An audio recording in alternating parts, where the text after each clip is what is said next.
के पास लेकर आ रही थी। फर्स्ट आप मेरी बात सुनो, नेशनल डांस कॉन्टेस्ट होने वाला है जिसमें बच्चे अपने पेरेंट्स क्या ना गीतू के साथ उस कॉन्टेस्ट में पार्ट लेंगे। आपकी मम्मा सुपर क्विक लर्नर है, वो आपके क्लासिकल डांस भी सीख दोनों एक साथ डांस करेंगे, फिर हम डिसाइड करेंगे कि कॉन्टेस्ट में मेरे साथ कौन जाएगा। मुझे मायरा का दिल जीतने के लिए ये कंपटीशन जीतना ही पूरी करने लगेंगे। मुझे तुमसे पेरेंटिंग एडवाइस नहीं चाहिए। आज तक की अब तक की जो एपिसोड में आप लोगों ने देखा दोस्तों, उधर जैसे ही मायरा फ़ोन करती है अरमान को और कहती है मुझे कॉन्टेस्ट डांस में हिस्सा लेना है, वहाँ पेरेंट्स के साथ हिस्सा लेना पड़ता है और मुझे गीतू के साथ हिस्सा लेना है। तो अरमान कहता है अमीरा भी अच्छा डांस करती है, तुम उसके साथ हिस्सा लो। तो वो कहती है नहीं, वो अच्छा डांस नहीं करती। तो अरमान कहता है वो सीख लेगी तुम्हारे लिए। अबीरा कहती है हाँ मैं सीख लूँगी।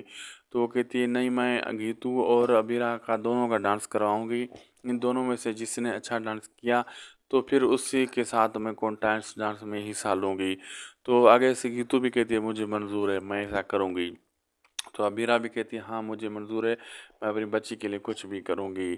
अब आगे देखना मज़ेदार होगा कि इन दोनों में से कौन मुकाबला जीतती है और कौन डांस कॉन्टेस्ट में मायरा के साथ जाकर हिस्सा लेती हैं। वीडियो अच्छी लगी तो लाइक शेयर सब्सक्राइब ज़रूर करिएगा।